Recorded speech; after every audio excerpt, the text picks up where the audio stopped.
მოგესალმებით ბათმელების პირდაპირ ეთერში. ჩვენ ახლა ზუგდიდში ვართ ენგურის ხიდთან ახლოს. ბლოგპოსტებს ხედავთ თქვენი კადრში ენგურის ხიდთან.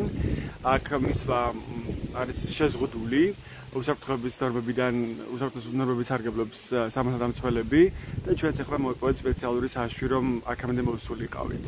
ყოველდღურად აქედან ძალიან ბევრი ადამიანი გადადის და გადმოდის. და ეს არის ერთ-ერთი საოკუპაციო ხაზი საქართველოში. დღეს 7 აგვისტოა, 16 წელი ზუსტად, მას შემდეგ რაც საქართველოში რუსეთ-საქართველოს ომი დაიწყო, ანუ აგვისტოს ომი დაიწყო. საინტერესოა ამ ომის შედეგები გავიხსენოთ კიდევ ერთხელ. დღეს ჩვენ სოფელ ხურჩაში ვიყავით. საოკუპაციო ხაზთან როცა ცხოვრობენ ადამიანები, როგორია მათი ცხოვრება, მათი გზავნილები ძალიან მკაფიო იყო, როგორც მოვისმინეთ, რომ პირდაპირ თუ კი საქართველოს დაუახლოვდება რუსულ ორბიტას, ისინი ხედავენ ამ საფრთხეს არსებული ხელისუფლების პირობებში. ამ შემთხვევაში საქართველოს ვეღარ იარსებებს, იმიტომ რომ საქართველოს გადარჩენისთვის აუცილებელია რომ ის იყოს ევროპული ოჯახის წევრი და ნატოს წევრი. თქვენ ახლა ხედავთ აქ ევროკავშირის დროშა, საქართველოს დროშასთან ერთად ენგურის ხიდზე. და მე მინდა აქვე გაგაცნოთ საერთაშორისო გამოხმაურება დღეს 7 აგვისტოს ომის დაწყებიდან 16 წლის შემდეგ როგორია. დღეს ენგაზეთი წერდა ჩვენი გამოცემა 16 წელი აგვისტოს ომიდან საერთაშორისო გამოხმაურებები. ევროკავშირის უმაღლესი წარმომადგენელმა საგარეო საქმეთა და უსაფრთხოების პოლიტიკის საკითხებში ჯოზეფ ბორელმა თავის განცხადებაში ხაზი გაუსვა ბლოკის ერთგულებას კონფლიქტის მშვიდობიანი გზით მოგვარებისადმი. 7 აგვისტოს კი კითხავთ ციტატას. 7 აგვისტოს რუსეთსა და საქართველოს შორის ომის დაწყებიდან 16 წელი სრულდება. ევროკავშირის ერთგულება საქართველოში კონფლიქტების მშვიდობიანი მოგვარებისადმი მტკიცია. ჩვენ ვგმობთ რუსეთის განმტკიცებით ყოფნას ოკუპირებულ სეპარატისტულ რეგიონებში, აფხაზეთსა და სამხრეთ ოსეთში, რაც არღვევს როგორც საერთაშორისო სამართალს, ასევე რუსეთის მიერ 2008 წლის 12 აგვისტოს 6 პუნქტიანი შეთანხმებით ნაგეს ვალდებულებებს, აცხადებს ბორელი.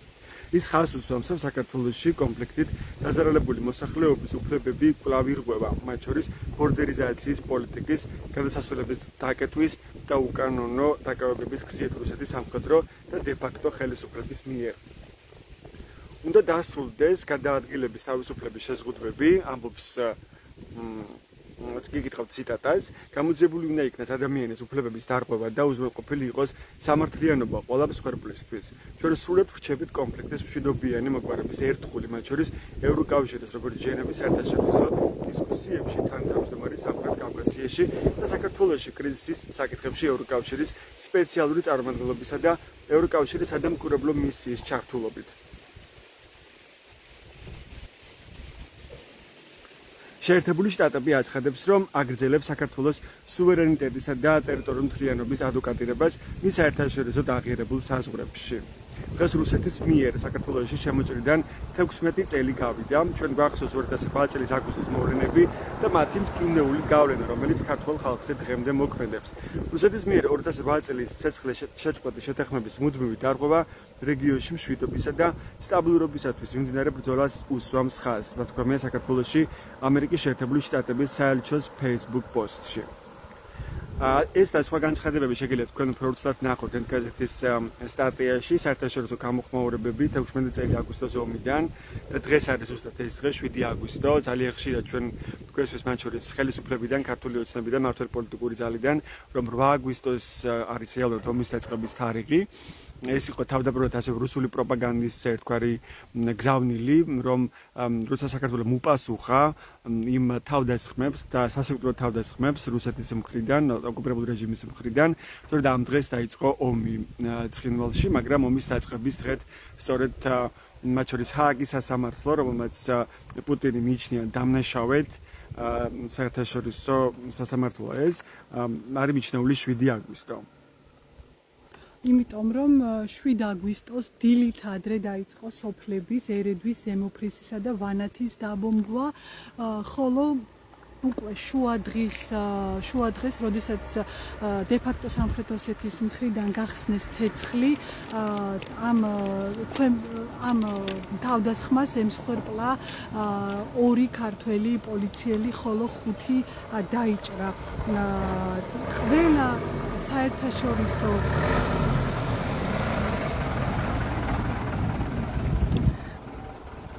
მოსწონილი?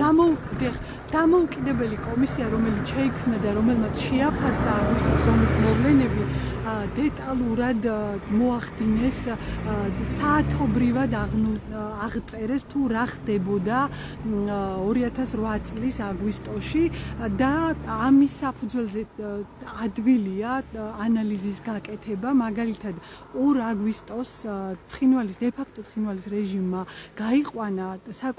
დაიწყო საკუთარი მოსახლეობის ევაკუაცია ქალაქ ცხინვალიდან 3, 4, 5, 6 აგვისტო 2008 წელზე აქ საუბარი გამუდმებით ხდებოდა დე-ფაქტო სამხრეთ ოსეთის მხრიდან ქართულ სოფლებზე თავდასხმა, საარტილერიო ცეცხლი იყო, ასევე დადგენილია და მათ შორის საქართველოს სადაზვერვო სამსახურების მიერ მოპოვებული ინფორმაცია, რომ ხდებოდა დაქირავებული მებრძოლების მობილიზება სამხრეთ ოსეთის ტერიტორიაზე, ნაწილი ხდებოდა როკის გვირაბთან, მაგალითად 7 აგვისტოს რუსეთის საჯარისო ერთეულები, კერძოდ 58 არმიის 693 და 125 მექანიზებული პოლკების ნაწილები შევიდნენ დე-ფაქტო სამხრეთ ოსეთის ტერიტორიაზე. ეს მობილიზაცია და ის თავდასხმები, რომელიც ხდებოდა საქართველოს ქართული სოფლების მიმართულებით, იყო, ასე ვთქვათ, ერთგვარი შესავალი. ხოლო შესავალი თავდასხმისთვის მზადება, ხოლო 7 აგვისტოს შუადღეზე, დღის 2 საათზე მოხდა თავდასხმა ქართულ საგუშაგოზე, როდესაც ავნევში დაიბომბა ქართული სამშვიდობო საკონტროლო გამშვები პუნქტი, დე-ფაქტო სამხრეთ ოსეთის მხრიდან სოფელ ხეთაღუროვოდან მოხდა დაბომბვა და სწორედ ამაზე პასუხი იყო, ანუ ქართულმა მხარემ უნებლიია უპასუხა ამ თავდასხმას. ჩვენ მე შეგახსენებთ, რომ ჩვენ ბათუმელების პირდაპირ ეთერში ვართ და ვართ ენგურის ხიდთან არსებულ ბლოკპოსტზე. და მე აქვე მინდა გაგაცნოთ კიდევ ერთი განცხადება, რაც დღეს გავრცელდა მმართველი პოლიტიკური ძალის ქართული ოცნების მიერ გავრცელებულ განცხადებას გაგაცნოთ აქვე. აგვისტოს ომის მე-16 წლის თავზე ქართული ოცნება განცხადებას აუხსელებს, სადაც საპარლამენტო არჩევნების შემდეგ აანონსებს 2008 წლის აგვისტოს მოვლენების სამართლებრივ შეფასებას. დღეს 7 აგვისტოს გავრცელებულ განცხადებაში მმართველი პარტია უდიდეს ნაწილს ნაციონალური მოძრაობის მიერ 2008 წელს ჩადენილ დანაშაულზე ბრჭყალებში საუბარს უთმობს. განცხადების ბოლოს უსვამს ხაზს რუსეთის დანაშაულებს. ქართული ოცნება კვლავ იმეორებს, რომ ნაციონალური მოძრაობა ომის დაწყების თარიღად წლების განმავლობაში 8 აგვისტოს ასახელებდა. რამდენიმე წლის წინ გადაწყვიტა თარიღი შეეცვალა, ომის დაწყების დღეს 7 აგვისტო გამოეცხადებინა, რათა საკუთარი დანაშაული დაეფარა და პასუხისმგებლობის თავიდან არიდება ეცადა. როგორც ოცნება ამბობს, ნაციონალური მოძრაობის მიერ 2008 წელს ჩადენილ დანაშაულზე დღემდე მხოლოდ მინიშნებებით საუბრობდნენ. საერთაშორისო სასამართლო პროცესები საქართველოს გამარჯვებით დასრულდა და სრულად არის გადავლილი იმის თეორიული რისკიც კი, რომ საქართველოს ქართულ ჯარს და თუნდაც ერთ ქართულ ჯარისკაც საერთაშორისო დონეზე რაიმე პასუხისმგებლობა დაეკისროს. ამიტომ მმართველი პარტიის განცხადებით დადგა დრო საზოგადოებამ გაიგოს სრული სიმართლე და ყველა ფაქტს სრულფასოვანი სამართლებრივი შეფასება მიეცეს. საინტერესოა, რომ სამართლებრივი შეფასება სრულფასოვანი უკვე მიეცა ამას ისეთი ავტორიტეტული და სოლიდური საერთაშორისო ორგანიზაციის მხრიდან, როგორიც არის ჰააგის საერთაშორისო სასამართლო, ასევე ევროპის ადამიანის უფლებათა დაცვის საერთაშორისო სასამართლო. და ამის შემდეგ, რატომ საუბრობს თან ამ კონტექსტში ქართული ოცნება და ავრცელებს ამ განცხადებას, თქვენ თავად შეგიძლიათ გააკეთოთ დასკვნები.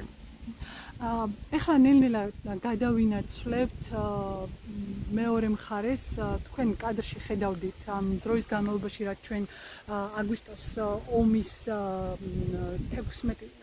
ომის დაწყებიდან 16 წლის თავზე გადავწყვიტეთ ამ ლაივის ჩართვა ენგურის ხიდიდან და ჩართვას ვაკეთებთ იმ ტერიტორიიდან, სადამდე შესვლის უფლებაც მოგცეს უსაფრთხოების სამსახურებმა. აი ამ თქვენ ახლა 2 ადამიანს ხედავთ კადრში და აი ამ საგუშაგოების მიღმა არის ენგურის ხიდი, რომელზე გადასვლაც ჩვენ არ შეგვიძლია, არ ვიცი რამდენად გამოჩნდება კადრში, ჩანს ოკუპირებული აფხაზეთის მხარეც, რომელსაც სამწუხაროდ ქართული მხარე ვერ აკონტროლებს. ჩვენ ამის იგივე გადაადგილების საშუალება არ მოგვცეს ამას დამცველება, აქ არის სასაზღვრო გამშვები პუნქტი, უბრალოდ გამშვები პუნქტია მოწყობილი ამ ოკუპაციის ამ ხაზთან და სამართალმცველები აკონტროლებენ მოძრაობას. ბუნებრივი ადამიანები, რომლებიც ცხოვრობენ ოკუპირებულ ტერიტორიაზე, მათ აქვთ საშვების შემთხვევაში გადმოსვლის საშუალება საქართველოში, შემდეგ ისინი უკამრუნდებიან. ჩვენ ვცადეთ მათთან გასაუბრება ასევე, მაგრამ მათ თავი შეიკავეს, რომ ესაუბრათ ელაპარაკად საკუთარ პრობლემებზე ცხოვრებაზე, მათ შორის აი როცა გადმოდიან ენგურს და ისე ბრუნდებიან უკან, რომ ელაპარაკათ ამაზე ღიად. ასევე აქვე გადაადგილება და იგივე კადრების თქვენ სრულად გაჩვენებთ რა ხდება აქ. ჩვენ ამის საშუალებაც არ გვაქვს, რის საშუალებაც დაგვხვდეს, სწორედ ამ კადრებს გაჩვენებთ ჩვენ ახლა და უკვე გაჩვენებთ იმ კადრებს თუ რა ხდება ამ ბლოკპოსტთან მოსვლამდე. აქ ეს დროშებს ხედავთ საქართველოს და ევროკავშირის და მოქალაქეები, რომლებიც ასევე უსაფრთხოების ნაწილიც არის მნიშვნელოვანი. მოქალაქეების ნაწილი უსაფრთხოებიდან გამომდინარე არიდებს თავს კომენტარის ან რაიმე სახის ინტერვიუს მოცემას. გადავინაცვლებთ ახლა მეორე მხარეს, ასე ვთქვათ, ზუგდიდის მიმართულებით. უბრალოდ კამერას გადავატარებთ ისე, რომ არ გამოჩნდეს რამე ესეთი რისი გადაღების უფლებაც არ გვაქვს და განვაგრძობთ ჩვენს ლაივს.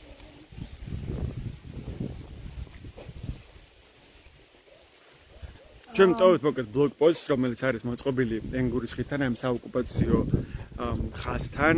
აქ ხედავთ აი ამ ტრაფარეთ ზუგდიდი 11 კილომეტრი და თბილისი 320 კილომეტრი. დღეს 7 აგვისტოა და ზუსტად 16 წელი გავიდა მას შემდეგ, რაც დაიწყო რუსეთ-საქართველოს ომი. აგვისტოს ომის შედეგებზე გვინდა ვილაპარაკოთ და იმ ადამიანურ დანაკარგზე, რომელიც ქართულმა მხარემ განიცადა. ეს იყო აგვისტოს ომის დროს დაიღუპა 412 საქართველოს 412 მოქალაქე, აქედან 170 იყო სამხედრო პირი, 228 იყო სამოქალაქო და დაიღუპა ასევე 14 პოლიციელი, ხოლო საბრძოლო მოქმედებების შედეგად დაშავდა 1747 ადამიანი. აქედან 973 იყო სამხედრო, 557 იყო სამოქალაქო პირი და 227 პოლიციელი. საინტერესო იყო დღეს ასევე და საკმაოდ ემოციური თუ ნახეთ თქვენ ჩვენი პირდაპირი ჩართვა ბათუმელების გვერდში შეგიძლიათ ახლაც ნახოთ სოფელ ხურჩიდან ადამიანები რომლებიც ცხოვრობენ საოკუპაციო ხაზთან ახლოს და მუდმივ შიშსა და სტრესში არიან ისინი განსაკუთრებული სიფრთხილით საუბრობენ იმაზე თუ როგორი დასახის მშვიდობა გვაქვს დღეს საქართველოში მაშინ როცა მცოცავია ოკუპაცია ყავენ ადამიანებს მათ გაიხსენეს იგივე ტატუნაშვილის შემთხვევა იგივე გიგა ოთხოზორია რომელიც 2016 წელს მოკლეს ასევე ამ სოფელში და ბევრი სხვა შემთხვევა და რაც თავარია ისინი ძალიან ხაზგასმით აღნიშნავენ იმას რომ საქართველოს მშვიდობის უზრუნველყოფა და ის რომ ჩვენ გქონდეს მშვიდობა ამის პირდაპირი გარანტი შეიძლება იყოს მხოლოდ და მხოლოდ ის რომ საქართველო გახდეს ნატოს წევრი ქვეყანა და ის იყოს ევროპული ოჯახის წევრი სხვა შემთხვევაში თუ კი ის დარჩება მარტო ისეთი აგრესორი სახელმწიფოს წინაშე როგორიც არის რუსეთი ეს ნიშნავს უკვე იმას, რომ ეს ქვეყანა ვეღარ იარსებებს. ამიტომაც ისინი ხაზგასმით ამბობდნენ დღეს იმას, რომ ეს არჩევნებიც, რომელიც ახლა ჩვენ გველოდება ოქტომბერში, 26 ოქტომბერს, არის ერთგვარი გადარჩენის საშუალება საქართველოსთვის, რომ საქართველო ან გააგრძელოს სხვა ევროპისკენ, რაც იქნება მისი დამოუკიდებლობის საფუძველი, ხოლო თუ კი ის აღმოჩნდება რუსულ ორბიტაზე, ეს ნიშნავს იმას, რომ ეს ქვეყანა ვეღარ იარსებებს როგორც დამოუკიდებელი სახელმწიფო და ფაქტობრივად აღარც იმის საშუალება იქნება რომ ის გაძლიერდება. კი. და ასევე ერთ-ერთი მიზეზი რატომაც გადავწყვეტეთ დღეს საოკუპაციო ხაზიდან ჩაგვეწერა ლაივები და გვეჩვენებინა მდგომარეობა 2008 წლის აგვისტოს 5 დღიანი ომი ძირითადი ასე ვთქვათ არეალი იყო გორიისა და ქარელის მუნიციპალიტეტები და ანუ თუმცა ამის პარალელურად მეორე მხრიდან შემოვიდა ხურჩიდან შემოვიდა რუსული სამხედრო ნაწილები რომლებმაც დაიკავეს ზუგდიდი განადგურეს და გაძარცვეს სენაკის სამხედრო ბაზა იცით ალბათ რომ დაბომბეს ფოთის პორტი სადაც საქართველოს სანაპირო დაცვის კატარღები და ყველა ეს სამხედრო ფლოტი ანუ სამხედრო ხომალდი ხომალდები რაც იყო ეს იქნებოდა კატარღა თუ სანაპირო დაცვის კუთვნილი გემები გაანადგურეს რაც ბომბებმა ვერ გაანადგურა მე ფიზიკურად შევიდნენ რუსი სამხედროები და ისე მოახდინეს ამ ტექნიკის განადგურება გაძარცვეს სამხედრო ბაზა რაც იყო და 33 დღე იყო ქალაქი ოკუპაციაში ასე ვთქვათ 33 დღის განმავლობაში იყო რუსი სამხედროები ქალაქ ფოთთან შესაბამისად სენაკში შესაბამისად ზუგდიდში ხურჩაში დღეს ხურჩაში იხსენებდნენ ადგილობრივები რომ ეს იყო მათთვის მესამე გაქცევა ანუ ეს არის რეგიონი იცით თქვენ ალბათ როდესაც ქართულ-აფხაზური კონფლიქტი დაიწყო პირველი ყველაზე დიდი დარტყმა ამ რეგიონმა მიიღო და ხურჩაში მცხოვრებლებს 93-ში მოუწიათ გამოქცევა საკუთარი სახლებიდან მე იყო 98 წელს გალის მოვლენები და უკვე 2008 წელს კიდევ ერთხელ შემოვიდნენ რუსები როგორც დღეს გითხრეს და კიდევ ერთხელ მოუწიათ გაქცევა ისინი განსაკუთრებულად ტკივნეულად აღიქვამენ აი ესეთ მთავარ გზავნილებს ხო რაც დღეს ესმით მათ იგივე ქართული ოცნებიდან თქვათ რომ აბა ომი გინდათ როცა ჩვენ ვისმენთ ამას სხვადასხვა ლიდერისგან ხო ქართული ოცნებიდან რომ ისინი ხას უსვამენ პირდაპირ ამას რომ მაშინ როცა მათ გამოვლილი აქვს მთელი ეს ამდენი ომი და ტრაგედია და მათ თვალწინ ხდებოდა ეს ყველაფერი და სოფელი მაშინაც გარდაუტოვებენ ამ ძიმე დღეებში და ზნობენ ამ საფრთხეს რომ შეიძლება რუსეთმა ნებისმიერ დროს ისევ მოუტრიალდეს საქართველოს და აგრესიის განმეორების საფრთხე ისევ არსებობს ისინი პირდაპირ ამბობენ ამას რომ ჩვენი დარჩენა მარტო არის პირდაპირ დაღუპვა ამ ქვეყნის და მათი მთავარი და მკაფიო გზავნილი არის ის რომ საქართველოს თუ კი უნდა გადარჩეს და თუ კი უნდა იყოს დამოუკიდებელი ეს წარმოუდგენელია მისი ევროპული მომავლის გარეშე. მე ხა შეგახსენებ ჩვენს მაყურებელს ვინც ახლა შემოვარდა ჩვენს პირდაპირ ჩართვას რომ ჩვენ ენგურის ხიდზე ვართ საოკუპაციო ხაზთან სადაც არის მოწყობილი ბლოკპოსტები ასევე პოლიციას აქვს მოწყობილი ერთგვარი პუნქტი სადაც კონტროლდება ადამიანების მიმოსვლა აქ გადაადგილება არ არის თავისუფალი ჩვენს სპეციალური საშვის მოპოვების შემდეგ შევძელით აქ შემოსვლა და გაჩვენებთ ამ კადრებს თუ რა ხდება მდინარე ენგურთან ახლოს მდინარე ენგური მოიხსენებათ არის ერთ-ერთი სიმბოლო ამ ოკუპაციის სადაც ასევე საოკუპაციო ხაზი გადის და სწორედ ჩვენ აქ გადაწყვეტთ დღეს მოსვლა 7 აგვისტოს ომის დაწყებიდან 16 წლის გასვლის შემდეგ. ასევე უნდა ძალიან მინდა შეგახსენოთ ასე ვთქვათ როგორ ასრულებენ რუსები თავის პირობებს და რა მოხდა აგვისტოს ომის დროს შეიძლება არ გახსოვდეთ 12 აგვისტოს 12 საათსა და 40 წუთზე რუსეთის პრეზიდენტმა დიმიტრი მედვედევმა განაცხადა რომ საქართველოში სამხედრო ოპერაციის დასრულების ბრძანება გასცა და ანუ უნდა დასრულებულიყო და შესაბამისად თავდასხმები შეწყდებოდა ამ განცხადებიდან ზუსტად 2 საათში რუსეთის შავი ზღვის ფლოტი დაესხა თავს საქართველოს სასაზღვრო დაცვის ხომალდებს და დააზიანა საღამოს 18 საათზე განმეორებითი თავდასხმა მოხდა რის შედეგადაც რუსეთის შავი ზღვის ფლოტის გემებმა ჩაძირეს ქართული გემები რომლებიც იყვნენ გაჩერებული ფოთის პორტში 14 აგვისტოს 2008 წელზეა საუბარი მას შემდეგ რაც უკვე დადებული იყო ცეცხლის შეწყვეტის შესახებ შეთანხმება ქალაქ ფოთში შევიდნენ რუსული ძალები და იქ მოაწყვეს საგუშაგო 15 აგვისტოს გაძარცვეს ასევე ფოთის პორტი. ანუ აქცენტს დასავლეთ საქართველოზე რატო ვაკეთებთ?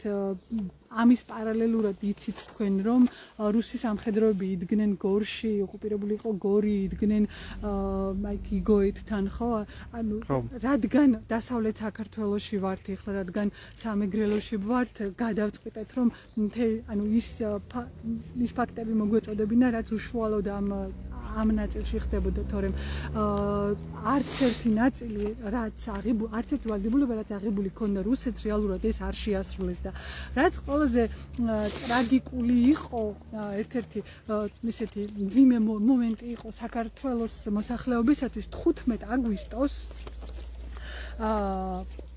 დღის 3 საათზე ბორჯომის რაიონს გადაუფრინა რამდენიმე რუსულმა სამხედრო ვერტმფრენმა, ჩამოყარა საცეცხლე ყუმბარები სოფელ ცაგერთან ახლოს, რის შედეგადაც ცეცხლი მოედო ბორჯომ-ხარაგაულის ეროვნულ პარკს და მიუხედავად დიდი მცდელობისა ცეცხლმა 950 ჰექტარზე მეტი მიწის ნაკვეთი მოიცვა და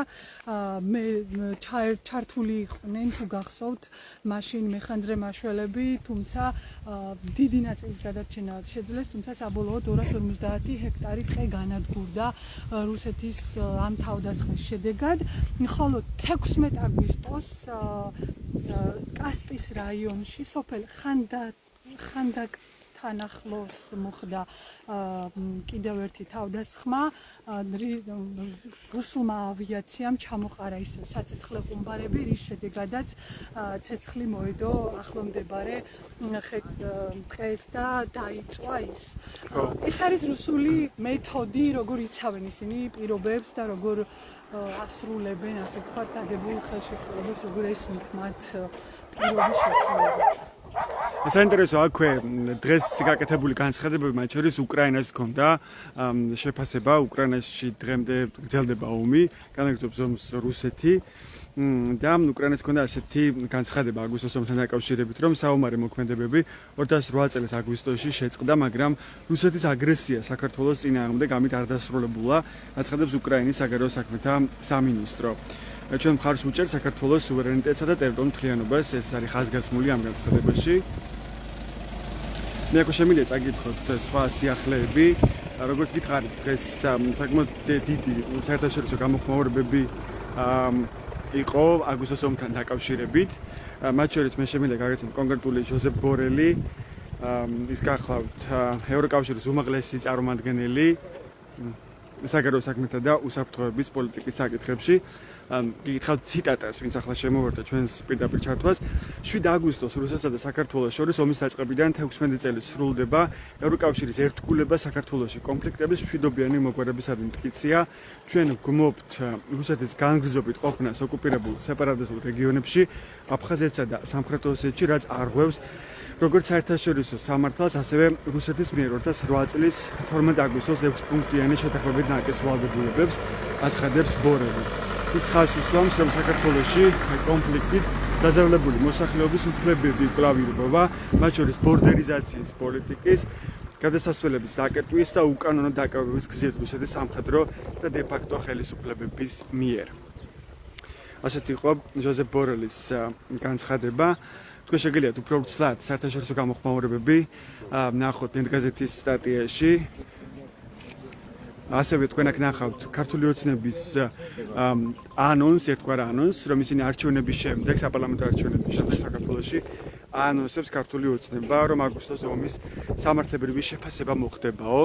საინტერესოა ეს ამის ანალიზი და თქვენი დასკვნა, თქვენური დასკვნა მაშინ როცა ამაზე უკვე იმსჯერა და გადაწყვეტილებაც გამოიტანა, როგორც ჰააგის საერთაშორისო სასამართლო, ასევე ევროპის ადამიანის უფლებათა დაცვის სასამართლო. და მათ ცხადად და ნათლად გამოაშკარავეს და დაადგინეს პირდაპირ რუსეთის ბრალეულობა ამ პროცესში. ჩვენ გამოვიარეთ აი ეს პოლიციის პუნქტი, სადაც არის ხდება ეს შლაგბაუმი. და ამ შლაგბაუმის გავლავს ბუნებრივია ყველაფერი ახერხებს, მხოლოდ ის მოქალაქეები, რომელსაც საშვები აქვს, ისინი გადადიან ამ შლაგბაუმს და უახლოვდებიან ენგურის ხიდს. ჩვენ ვეცადეთ გვეჩვენებინა ენგურის ხიდთან მდგომარეობა დღეს. რა მდგომარეობა იქ აგვისტოს ომის დაწყებიდან 16 წლის შემდეგ. ხომ შეგიძლიათ გაგვესაუბროთ უკაცრავად? ხო არ გაგვესაუბრებით, ჩვენ ჟურნალისტები ვართ ბათუმელებიდან. თქვენ სად ცხოვრობთ? შეიძლება რომ გითხოთ ლაივში ვართ პირდაპირ ეთერში. რა რთულია თქვენთვის ასე გადასვლა და გადმოსვლა დღეს? არა, დაძაბულობა და იგი არა, მაგრამ ახლა თუ შეიძლება ერთი თქვენ გითხარით დიახ. არის ეს ხალხი. რუსულად უხეშმარ რუსულად. არა, რატო? არა გვიშათ. შედარებით ადრე და ის დრო არ არის, ოკეი? შეყვაწილებით და სიყვარულობით მაგრამ ბაჩორიას მომავალი. თქვენთვის 16 წელი გავიდა დღეს აგვისტოს ომიდან. თქვენ რას როგორ 16 წელი გავიდათ დღეს აგვისტოს ომიდან. თქვენთვის როგორია ცხოვრება ოკუპაციის პირობებში? იმიტომ რომ უშუალოდ ოკუპირებულ ტერიტორიაზე. ოკუპაცია და ახლა პოლიტიკოსები არავის არა. რას ფიქრობთ რუსეთზე დღეს? როგორ უნდა დავაღწიოთ ჩვენ დღეს თავი რუსეთის საფრთხეს? გვაჩვენეს მომავალი. 26 ოქტომბერი გვაჩვენეს ყველაფერს. თქვენთვის რამე რთულია ესე გადმოსვლა ფეხით? ხშირად გიწევთ გადმოსვლა? მივივარ შობლივად, გადმოვარ შობლივად და რაღაცა. ძირითადად ის გამო გიხდებათ ხოლმე აქ გადმოსვლა? როგორ? არაფერი პრობლემა არ არის. არ რას ყიდულობთ ხშირად ან რა მომსახურებას იღებთ ძირითადად როცა აქეთ გადმოდიხართ? ან ძირითადად მიზეზები რა არის? რის გამო გიხდებათ აქეთ გადმოსვლა? არა, ყველანაირი ისამოდის ვაჭრობას და მოგვაქვს იქნას გადმოვა ცოლშვილი აქეთღა შვილიშვილები შეძები და იქით ქართული გვაქვს და იქიდანაც აქეთ შემოგვაქვს ყველაფერი ფორმალი რაც საჭიროა ვიდეო არა და ყველაფერი. ამოდ გამოვიწევთ მანქანამებს ხო? თქვენი სახელი და გვარი? იგლა კონჯარია. ოფის დონეზე როგორია ცხოვრება? ოფისი საკითხები მაინც. რა ვიცი მე? თავი გიქნ ჩვეულებრივად როგორც შემოძახში ვარ. 94-დან რაც ომი დაიწყო და ტყვიები მეორე წელს ჩამოვიდე დედამ ყავს აქ 90 და იმის მერე აქ ვარ. რომელ სოფელში ცხოვრობთ თქვენ? ქალაქ გალში. გალში ხო? გალიდან ხართ ხო? რა პრობლემები გაწუხებთ თქვათ იქ გალში? რა არის თქვენი წუხილები დღეს? რა საჭიროებები გაქვთ? არის ახლა არ მინდა რა შვილიშვილები ვერ მომყავს, შეძე ვერ ჩამოყვანს, ეგია. ანუ ისინი აქეთ ცხოვრობენ. ჩამოყვანით, ჩამოვიყვანა საშვი უნდა, ეგი უნდა, თორე რო ჩამოიყვანა პრობლემა არაფერი არა. ხო. არაფერი.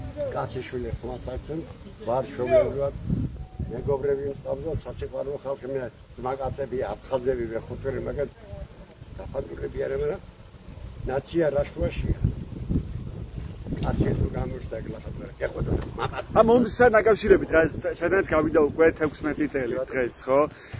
თქვენთვის რას ნიშნავს ეს ომი და როგორ წარმოგიდგენიათ ის რომ საქართველოს შეიძლება დაიბრუნოს თავისი ტერიტორიები? სოფლების და მე რა მინდა რომ თქვენი არ უნდა ყოფილიყო, მაგრამ მოხდა რა ვქნა. და ვარ. მომავალი როგორ წარმოგიდგენიათ? როგორ შეიძლება მომავალი როგორ წარმოგიდგენიათ? კაი ცხოვრება ექნება. და როგორ? 26 ოქტომბრის მერე იქნება კაი ცხოვრება. ან რას ელოდებით ამ 26 ოქტომბერს? არ შევლებ. მადლობა. მადლობა. დიდი მადლობა ჩვენ მისვენით ერთ-ერთ მოქალაქეს, რომელიც ენგურის ხიდს იქეთ ცხოვრობს და ჩვენ ნახეთ მდგომარეობა, სიტუაცია ენგურის ხიდთან.